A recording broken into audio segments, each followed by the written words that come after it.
Let's begin with the rising tensions between Israel and Iran. Sanctions put into place by the United States and the European Union are starting to hurt the people of Iran in a major way, with access to food and other imports blocked. Now, the West hopes that the pain will bring Iran back to the bargaining table in terms of its nuclear program.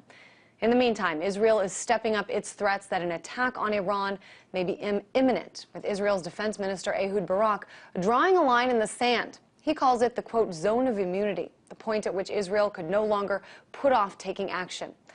But in the West's efforts to isolate Iran, India has announced it will send a delegation into Iran and has now emerged as the #1 customer of Iranian oil.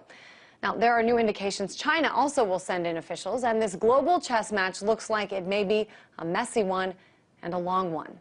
Well, Peter Joseph is the founder of the Zeitgeist movement. His group works to tackle some of the toughest issues, global economic crisis, to diplomatic issues, and a lot more. He just returned from Israel. Hey there, Peter. I know you spent about a week there. Talk to me a little bit about your impressions of Israel, the people you spoke to, and what's going on there.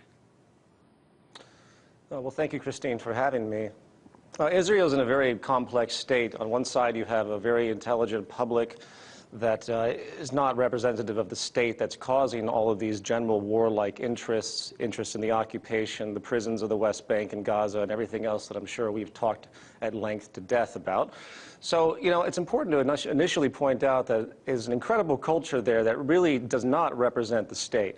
And in the speech that I gave to a sold-out audience full of not only Israelis but Palestinians, there is a general interest to want to see all of these problems stop. And the Zeitgeist movement's attempt, broadly speaking, is to get the world to come together with the general foundation that these issues have to find resolution holistically, or we're going to have some very, very caustic problems in the future. World War III, the first to mention. And when you say these issues, as you say, I mean, war is one of these issues. And it's not just as simple as should we have war or shouldn't we? I mean, there is you know, #1, a huge defense industry, both in the U.S. and Israel, you know, that a lot of people say may have an interest in war. I know you've written about in the past, you know, as far as consequences of war, you've said that it benefits the upper class and it results in the denigration of the lower class.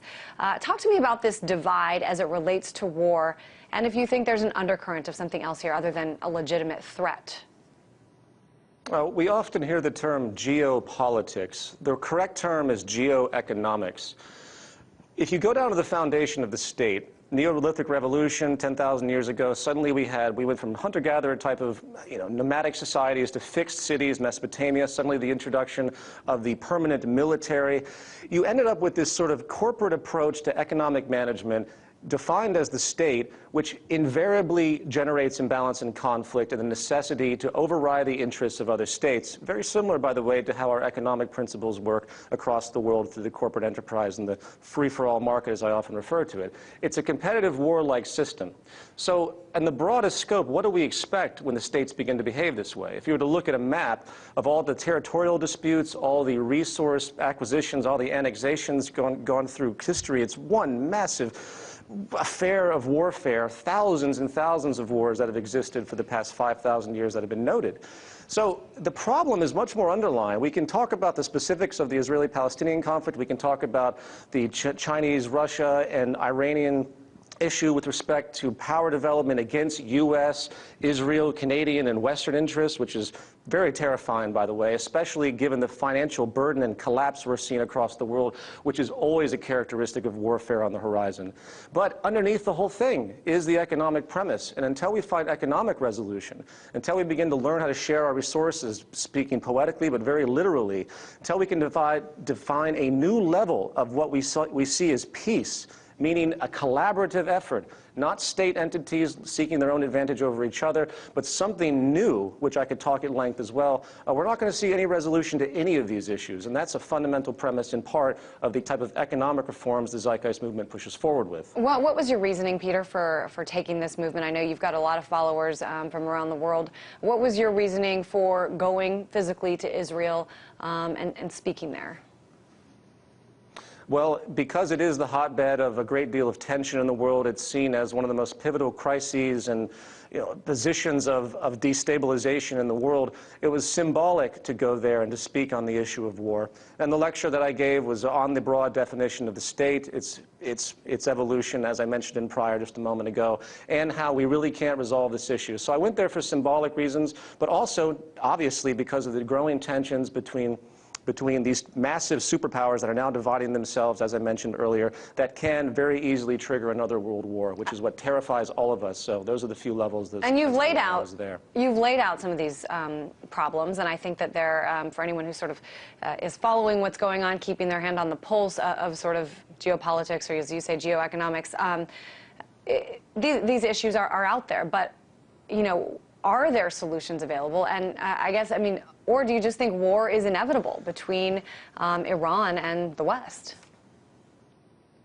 Well, I'm not a prophet, but I will say that generally speaking, war has been inevitable for a long time based on the very nature of the structures that have been installed and the very dynamic of our economic system. Are there solutions that can be had in the meantime? Yes, but I don't think they're going to come from speaking truth to power, as they say. I am in deep support of a large grassroots global movement that unifies humanity to step up against this rather sick distortion that has emerged throughout power across the board. We can talk about the neuroses of the U.S. empire. We can talk about the neuroses of various Arabic states, of Israel as well. We can talk about all of these things to death as far as the specifics.